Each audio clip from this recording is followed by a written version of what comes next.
With the sun on the left-hand side, we can see that this half of the earth is experiencing day. Now, this line right here shows where nighttime is going to start. Now, our text told us that the earth rotates to the east. That means these cities are currently in day, but they're moving towards nighttime, and they'll move this way across the earth. Now, when the earth moves towards the east, that makes the sun look like it's going the opposite direction. So it looks like it's going to the west. Okay, so right now, Bangkok and Mumbai are all experiencing nighttime. And these cities are experiencing daytime. Now, our first question says, in which city will the sun set next? So look now at the map and decide which city you think will set next.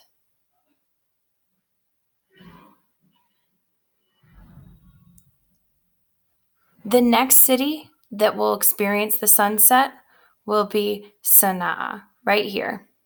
That's going to be the next city that's marked on the map to experience the sunset.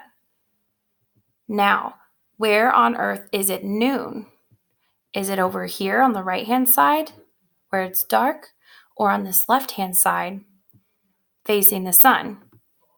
Noon is the middle of the day, which means noon would be over here on this side of our globe.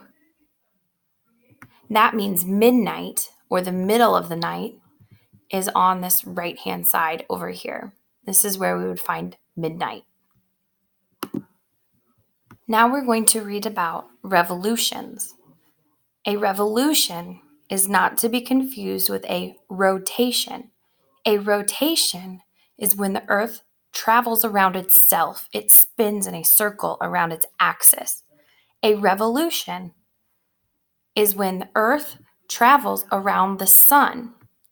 Revolution is the movement of one object around another. One revolution of Earth around the sun is called a year. Earth's path or orbit is a slightly elongated circle or ellipse. It's also like an oval. Earth's orbit brings the planet closest to the sun in January. Calendars.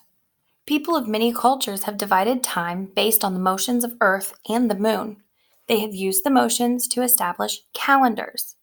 A calendar is a system of organizing time that defines the beginning, length, and divisions of a year. The most common calendar today is divided into years, months, and days. 1 year equals the time it takes Earth to complete one orbit. 1 day equals the time it takes Earth to turn once on its axis. People also divide the year into months based on the moon's cycle. The time from one full moon to another is about 29 days, though modern months do not match the moon's cycle exactly. Number 1A. What are two major motions of Earth as it travels through space? What are the two major motions of Earth as it travels through space? Earth rotates around itself and revolves around the sun. B. Which motion causes day and night?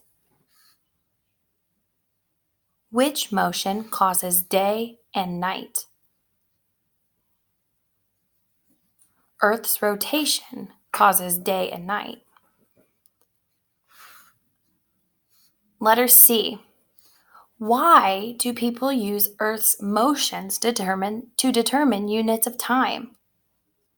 Why do people use Earth's motions, its rotations, and revolution to determine units of time?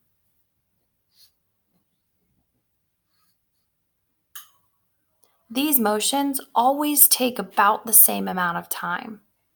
So if they are consistent and take the same amount of time to complete over and over, they would make good determinations on how long a year should be, because it's always going to take 365 and 1/4 days to orbit or revolve around the sun.